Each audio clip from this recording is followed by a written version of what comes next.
I'm Ingrid, 33 years old, and last week I handed my parents a single piece of paper that made my mother collapse onto her knees. 15 years ago, my dying grandmother left me her entire life savings, $180,000, because she was the only one who saw how my parents treated me compared to my golden child sister. She wanted to give me a fighting chance. My parents intercepted that inheritance. They used every penny to buy my sister Monica a house. When I found out and confronted them, my father looked me dead in the eyes and said, "Don't be selfish. It's free money anyway." I was 18. I had nothing. And I believed for years that I deserved nothing. But 15 years changes a person. And so does the truth. Before I tell you what happened at their 40th anniversary party, please take a moment to like and subscribe, but only if you genuinely enjoy this story. Also, drop your location and local time in the comments. I love knowing where my listeners are from. Now let me take you back to the day everything began. The day my grandmother was admitted to the hospital. The hospital room smelled like antiseptic and fading flowers. I was 17, sitting beside my grandmother Margaret's bed, holding her hand like I'd done every Sunday for the past 3 years. She squeezed my fingers weakly. "You're the only one who shows up, sweetheart. Remember that when everyone else forgets." My mother hadn't visited in 2 weeks. "Too busy," she said. Monica, my older sister, the golden child, hadn't come at all. She was planning her 21st birthday party, 50 guests, a DJ, a custom dress flown in from New York. I remember my 16th birthday that same year. Mom baked a cake. 4 of us sat around the kitchen table, done by 8 p.m. That was the difference between Monica and me. She got fireworks. I got leftovers. Grandma Margaret saw it. She always did. "I've prepared something for you," she whispered. "Don't let anyone take it away. Especially—" She stopped, coughed. "Especially who, Grandma?" She just shook her head. "Promise me you'll remember what you're worth." I promised. I didn't know what I was promising. I was 17 and still believed that if I tried hard enough, my parents would eventually love me the same way they loved Monica. I was wrong. Grandma Margaret died on a Tuesday. Mom's text was 3 words. "Grandma's gone. Come home." "No, I'm sorry." "No, are you okay?" Just instructions. The funeral was 4 days later. Monica arrived 30 minutes late because of traffic. Mom immediately went to comfort her. I stood alone by the casket, saying goodbye to the only person in my family who ever made me feel seen. After the service, I overheard my parents in the kitchen. "The lawyer called," Dad said. "There's a problem with the will." "What kind of problem?" "I'll handle it. Just don't let the girls know." I pressed myself against the wall, heart pounding. What problem? But I didn't ask. I was too afraid of causing stress, too conditioned to believe that good daughters don't question their parents. 2 weeks later, I volunteered to clean out Grandma's apartment. No one else wanted to do it. That's when I found it. Tucked inside her worn copy of Little Women was a small envelope with my name on it. Inside was a note. "Ingrid, my darling girl, I've left you everything I have. Attorney Patterson has all the documents. Don't trust anyone else, especially your mother. I love you more than you'll ever know. Grandma." Everything she had? I'd always assumed she had nothing, but the note said everything, and she'd warned me not to trust my own mother. I found Mom in the living room. "Mom, did Grandma leave me anything?" She didn't even look away from the TV. "Your grandmother barely had anything, sweetheart. What little she had went to funeral costs." She was lying. I knew it in my bones. But I found a note. Grandma wrote that she left me everything. She mentioned a lawyer named Patterson. Mom's face changed. Just for a second. Then she smiled that patient, dismissive smile. "Sweetheart, your grandmother was very sick at the end. She didn't know what she was writing." "It's her handwriting. Are you calling me a liar?" Mom's voice sharpened. "Your grandmother just died, and you want to make this about money? After everything we've done for you, I can't believe my own daughter would accuse me of something so horrible." The guilt hit me like a wave. Dad walked in. "Go to bed, Ingrid. You've had a long day." I went. But I didn't sleep. I lay in the dark, turning Grandma's note over in my hands. "Don't trust anyone else, especially your mother." She'd known. Somehow she'd known this would happen. I was 18 in 3 months. I had no money, no car, no allies. So I made a decision. I would wait. I would survive.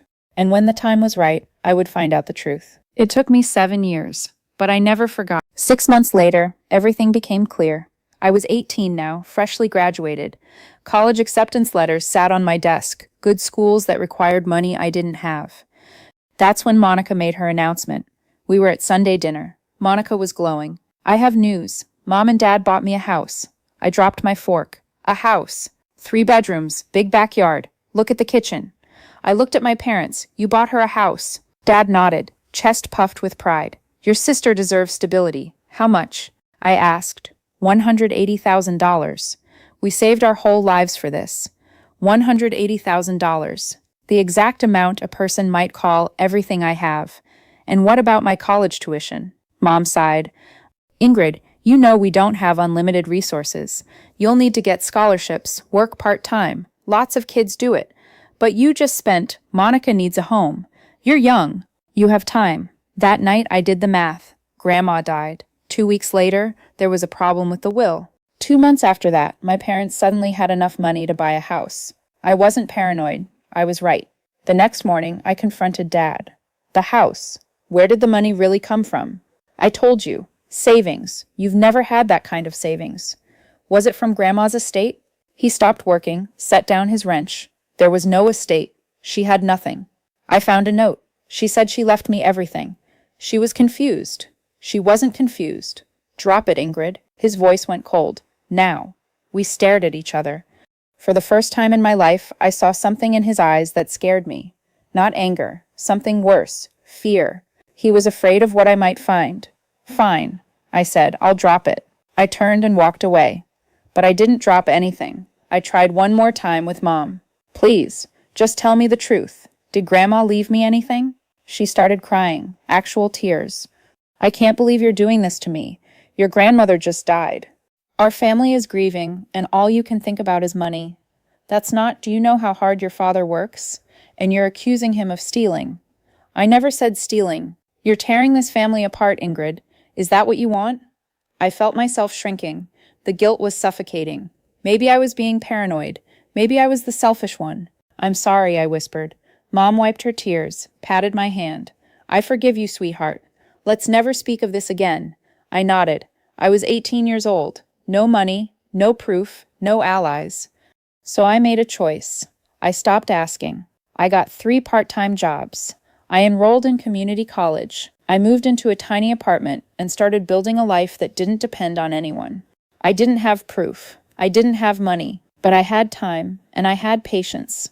I waited 7 years, and then one ordinary Tuesday afternoon, a letter arrived that changed everything. Let me fast forward.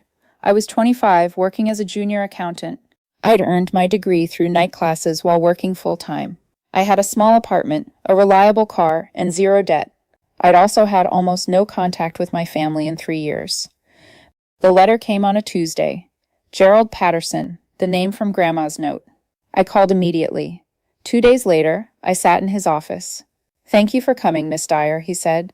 I apologize it took so long to find you. Your parents made communication difficult. My throat tightened. What do you mean? He opened a folder. Your grandmother left you $180,000. You were her sole beneficiary. The room tilted. That's not possible. My parents said, I know what your parents told you, and I know what they told me. He slid the folder across. Your parents told me you agreed to forfeit the inheritance. They said you wanted the money to go to the family. I was 17. No one told me anything. He nodded slowly. I was concerned about that. I tried to contact you directly. Your father said you were unwell, that you'd asked them to handle everything on your behalf. That's a lie. I suspected as much, which is why I kept these, another envelope. A letter your grandmother wrote for you. I took the envelope with trembling hands. There's also a copy of the original will inside. Legally, the inheritance was yours from the moment she passed. Then how? Your parents acted as your guardians. You were still 17 when the estate was processed. By the time you turned 18, the money had already been transferred to them. I couldn't breathe. Is there anything I can do legally? The statute of limitations for challenging the transfer has passed. I'm sorry, Miss Dyer, but you deserve to know the truth. I drove to a park, sat in my car, and opened my grandmother's letter. 20 minutes later, I was still reading, tears streaming down my face, and then I screamed, not from sadness, from rage. Let me pause here for a second. I know some of you are thinking, why didn't you confront them immediately? Believe me, I thought about it. But I was 25, still rebuilding my life. I knew my parents would deny everything. So here's my question. If you were me, Would you have confronted them right away or waited until you had undeniable proof? Comment 1 for confront, 2 for wait. And if you're enjoying this story, hit that subscribe button. Now, back to what was in that letter. Grandma Margaret's handwriting filled 3 pages. My dearest Ingrid, if you're reading this, then I'm gone. I know how they treat you. I've watched it for years. The way they pour everything into Monica and leave you with the scraps. You don't deserve less. You deserve everything. This money is my life savings. It was supposed to be for your mother, but I watched how she treats you, and I cannot reward that cruelty. You are the only one who visits me, the only one who sees me as more than an obligation. This money is your escape, your education, your future. Don't let anyone take it from you, especially your mother. She will try. She has always resented how much I love you. Be stronger than she expects. Your worth is not determined by how your family treats you.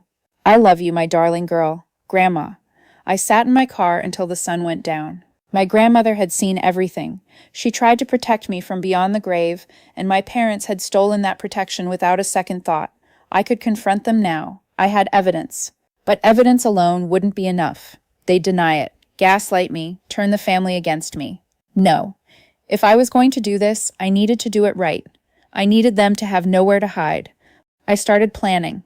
8 more years passed. I threw myself into my career. Junior accountant, became senior accountant, became financial analyst at one of the big 4 firms. I bought a townhouse with my own money. And I made a friend who would become my secret weapon, Chloe Brennan, a forensic accountant. When I told her my story, she got that look in her eyes. Challenge accepted. She found the paper trail, bank records showing $180,000 deposited into my parents' joint account 2 weeks after Grandma died. Transfer records showing the exact same amount going to Monica's house down payment. Every dollar traced and documented. Meanwhile, karma was doing its own work. Monica's marriage fell apart. She sold the house at a loss, moved back in with our parents. Dad made bad investments, lost most of his retirement. They burned through their savings, then their credit. Last year, they sold their house, moved into a small rental. I watched from a distance. Didn't interfere, didn't help. I just waited. And then 6 months ago, my phone rang. Mom. Ingrid, sweetheart, we need to talk. Your father and I are celebrating our 40th anniversary next month. We want to have a little party. She paused. The thing is, our apartment is so small now. And your place, I've seen photos, it's beautiful. So spacious. You want to have your anniversary party at my house? Well, yes. It would mean so much to us. How many people? Oh, just 30 or so. I've already sent out the invitations. You already invited people without asking me. Sweetheart, you're our daughter. Family doesn't need to ask permission. Family doesn't need to ask permission. The same logic they'd use to steal my inheritance. I took a breath, steadied my voice. When? Saturday the 15th, 2 p.m. I let the silence stretch. All right, Mom. You want Saturday? You've got Saturday. I could hear her relief. Oh, wonderful. I knew you'd understand. Blood is thicker than water, after all. It certainly is. I hung up. Then I called Chloe. It's happening. I need everything ready. The financial breakdown, the will copy, and the restraining order application. You're really doing this? They invited 30 people to watch them beg me for help. The least I can do is give them an audience for the truth. The countdown began. Saturday arrived. I'd spent the week preparing. Catering ordered, house cleaned, documents organized in a large manila envelope tucked into the hallway closet where I could reach it when the moment came. My parents arrived early. Dad stepped out first, eyes sweeping over my townhouse, then Mom, then Monica trailing behind like a shadow. Welcome, I said. Come in. Dad walked through the foyer, examining everything. How much did this place cost? That's not important, Dad. Monica touched the granite countertop. Did your husband buy this for you? I'm not married. Boyfriend? I bought it myself, with my own money. Silence. The next hour was a blur of arrivals. 32 people in total, all there to celebrate my parents' 40 years of marriage. None of them knew why I'd really agreed to host. The envelope sat in the closet, patient as I'd been. The party was in full swing when Dad clinked his glass. The room quieted. Thank you all for coming. 40 years. As some of you know, we've faced some challenges recently. Financial setbacks, health issues. We've had to downsize. Sympathetic murmurs rippled through the crowd. Mom took his hand, eyes glistening. We actually have a small announcement. We've lost our home, and we were hoping. She turned to look at me. We were hoping our daughter Ingrid might let us stay here with her, because family takes care of family. Every eye in the room followed. She has this beautiful big house, Mom continued, and we're her parents. We raised her. Everything she has, she owes to us. Monica nodded eagerly. It's the least she could do, really, after everything Mom and Dad sacrificed. The guests were watching me now, waiting for the good daughter to say yes, to fold under pressure. I set down my champagne glass. Is that so? Of course, sweetheart. Mom's smile was triumphant. Blood is thicker than water. You understand? I stood up. I understand perfectly. And since we're making announcements in front of family, I have one of my own. I walked to the closet. The envelope was exactly where I'd left it. Time to end this. I returned to the living room, envelope in hand. The crowd watched in confused silence. You said family takes care of family, I said, my voice steady. I agree, which is why I've prepared a gift for you, Mom and Dad. I handed the envelope to my father. He opened it slowly, pulled out the papers inside. His face went white. What is this? He whispered. Page 1 is an itemized financial statement. $180,000, the inheritance Grandma Margaret left specifically to me, plus 15 years of compound interest. Gasps rippled through the room. Page 2 is a copy of Grandma's original will, notarized, witnessed, clearly naming me as her sole beneficiary. Mom grabbed the papers from Dad's hands, eyes darting across the text. This is ridiculous. You can't prove. Page 3 is the bank records. Every dollar traced. Your account. Monica's down payment. Dates, amounts, routing numbers. Monica stepped forward. What is she talking about? Your house, I said, turning to face my sister. The one Mom and Dad bought you 15 years ago. That was my money. My inheritance. Grandma left it to me, and they stole it. The room erupted. Whispers became exclamations. My great-aunt Helen, Grandma Margaret's sister, stood up. Her voice cut through the noise like a blade. Diane, is this true? My mother's mouth opened, closed, opened again. No words came out. I reached into the envelope and pulled out the final document. And this is a restraining order. You have 30 days to cease all contact with me. Mom collapsed onto her knees. I didn't flinch. Chaos erupted. Dad found his voice first. This is ridiculous. You can't prove anything. Page 5, Dad. Bank records don't lie. You fabricated these documents. The bank provided them. So did the county recorder's office. Everything is verified, time-stamped, legal. Mom was sobbing on the floor now, mascara running down her cheeks. How could you do this to us? We're your parents. You stole from me, I said simply. I was 17. Grandma tried to give me a future. You took it. Monica stepped between us, face twisted with anger. You have no right to what? To tell the truth? I looked at her steadily. That house you lived in for 10 years. It was bought with money, meant for my education. Every mortgage payment you didn't make, every comfort you enjoyed, that was mine. I didn't know, maybe, but you knew something was wrong. You just didn't want to ask questions. Great Aunt Helen pushed through the crowd, voice trembling with fury. Diane, Richard, answer me.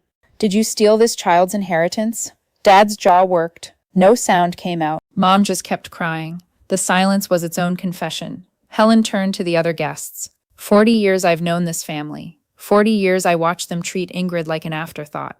I always wondered why Margaret left everything to her granddaughter instead of her own daughter. She shook her head. Now I know. I picked up the restraining order from where Mom had dropped it. You have 30 days. After that, any contact will be reported to the police. Then I walked out of my own living room. I needed air. I stood in my backyard, breathing in the cool evening air, footsteps on the patio. I turned. Great Aunt Helen stood there. You did the right thing, she said. Did I? I just destroyed my family in front of 30 people. No, sweetheart. They destroyed your family 15 years ago. You just finally told the truth. She opened her arms. I stepped into them and let myself cry. Your grandmother would be so proud of you, Helen whispered. She always said you were the strong one. When I walked back inside, most of the guests were gone. Only my parents and Monica remained, huddled in the corner. I stopped in front of them. I'm not doing this to be cruel. I'm doing it because the truth matters. Because Grandma's wishes mattered. Because I mattered. Mom reached for my hand. Please, Ingrid, we can work this out. We're family. I stepped back. Family doesn't steal from each other.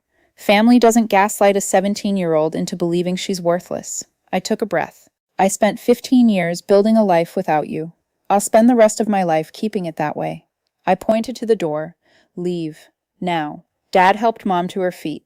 Monica grabbed her purse. None of them said a word. The door clicked shut behind them. I stood in my empty living room, surrounded by abandoned champagne glasses and catering trays. And for the first time in 15 years, I felt free. Let me pause here. If you're still with me, if this story is hitting close to home, take a breath. Get some water. Now I have a question. What do you think happens next? Will my family apologize, or will they double down? Tell me your prediction in the comments. Here's how it actually played out. The fallout came in waves. The next morning, my phone exploded with messages. Aunt Helen called first. I want you to know that I'm cutting contact with your parents. What they did was unforgivable. You don't have to do that. Yes, I do. Margaret was my sister. She trusted them to do right by you. They betrayed that trust. Within a week, 3 other relatives had done the same. They simply couldn't look at my parents the same way anymore. Then came the call I wasn't expecting. Monica. I didn't know, she said, voice small. I swear I didn't know where the money came from. Does it matter? It matters to me. She paused. I'm sorry, Ingrid, for everything. I sat with that for a moment. I don't need your apology, Monica. What I need is for you to take responsibility for your own life. Stop expecting other people to fund your existence. She started crying. I didn't comfort her. We're not going to have a relationship, I said. Not now. Maybe not ever. But if you really want to change, stop making excuses and start making choices. I hung up before she could respond. 3 months passed. I got updates through Aunt Helen. My parents were living with a friend, barely making it on Social Security. They couldn't afford their own place. The calculated amount I'd shown them, $180,000 plus 15 years of interest, came to roughly $350,000. They didn't have a fraction of that. I never expected them to pay it back. That wasn't the point. The point was that they knew. I knew. Everyone knew. The truth was finally irrevocably out in the open. The restraining order held. No contact, no letters, no ambush visits. For the first time in my life, I had legal protection from the people who were supposed to protect me. Some might call that sad. I call it freedom. I donated $20,000 to a scholarship fund for first-generation college students. I named it after my grandmother, the Margaret Hayes Memorial Scholarship. Every year, it helps someone like me, someone who has to build their future from scratch. That felt right. That felt like something Grandma would have wanted. I want to pause here for a moment. A lot of you might be wondering, did I feel guilty? Did I regret exposing them in front of everyone? The answer is no. I didn't destroy my family. They destroyed it 15 years ago when they chose to steal from their own daughter. If you've ever had to set a hard boundary with someone who hurt you, comment boundary. I'd love to hear your stories. Now, let me tell you how this story ends. A year has passed since the anniversary party. I'm standing in my living room now, the same room where everything fell apart, but it doesn't feel haunted anymore. It feels like mine.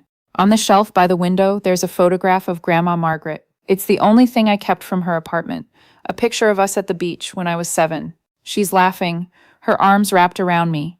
I talk to her sometimes. Is that strange? Probably. But I think she'd understand. I kept my promise, Grandma, I say to the photo. I didn't let them take what mattered most, not the money. The money was gone the moment they took it. What mattered was the lesson she tried to teach me, that my worth wasn't determined by how my family treated me. It took me 15 years to learn that. 15 years of working 3 jobs, putting myself through school, building a career from nothing. 15 years of therapy to unpack the gaslighting and the guilt. But I learned it. And now, standing in my own home with my own success, surrounded by people who actually care about me, I finally believe it. I don't need my parents to acknowledge what they did. I don't need Monica's apology to be real. I don't need anyone's validation to know that I matter. I know it myself. That's what Grandma wanted for me. She wanted me to understand that I was worthy of love, of respect, of a future. She saw me when no one else did, and now I see myself. That's worth more than any inheritance. This Thanksgiving was different. I hosted dinner at my house. Chloe came with her girlfriend, 2 colleagues from work. Aunt Helen drove 3 hours to be there. We sat around my dining table passing dishes and telling stories, and something occurred to me. This was the family I'd built, not the one I was born into, the one I chose. Aunt Helen raised her glass. To Margaret, who always knew Ingrid was the strong one. To Grandma, I echoed. After dinner, Aunt Helen and I washed dishes together. Do you miss them? She asked. Your parents. I thought about it. I miss the parents I wish they were. The ones who would have loved me the same as Monica. The ones who would have honored Grandma's wishes. I shrugged. But those parents never existed, so I guess I miss a fantasy. Helen nodded slowly. Family isn't blood, sweetheart. Family is the people who choose to love you the right way. I looked around my house at Chloe, laughing on the couch, at my colleagues playing cards, at Helen drying dishes. Yeah, I said. I think I finally understand that. This is my life now. Not perfect, not pain-free, but mine. Built from scratch, held together by choice, and that makes it more valuable than anything that could have been handed to me. Here's what I've come to understand after years of therapy and reflection.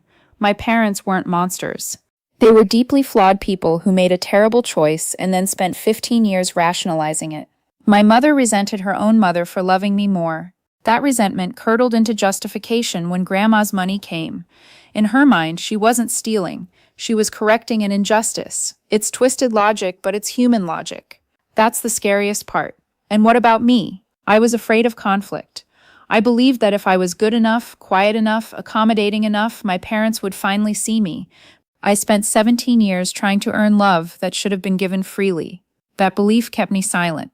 It let them gaslight me. It nearly broke me. But here's the lesson I want to leave you with. Your silence might feel like survival, but sometimes it's just slow suffocation. You don't owe loyalty to people who betray you. And demanding the truth isn't selfish. It's the most profound act of self-respect you can perform. If you're waiting for someone to see your worth, stop waiting. See it yourself first. The right people will follow. Family is not an excuse for cruelty. Blood is not a free pass. And you are allowed to build walls around your heart when the people who should protect it keep trying to tear it down. That's my story. 15 years of silence, and one single piece of paper that changed everything. Before you go, I have a question for you. What would you have done differently? Would you have confronted them sooner? Would you have let it go entirely? Or would you have done exactly what I did, waited until the moment was right? Drop your thoughts in the comments. I read every single one. And if you want more stories like this about family, betrayal, and finding your own justice, check out the video in the description. Until next time, take care of yourself.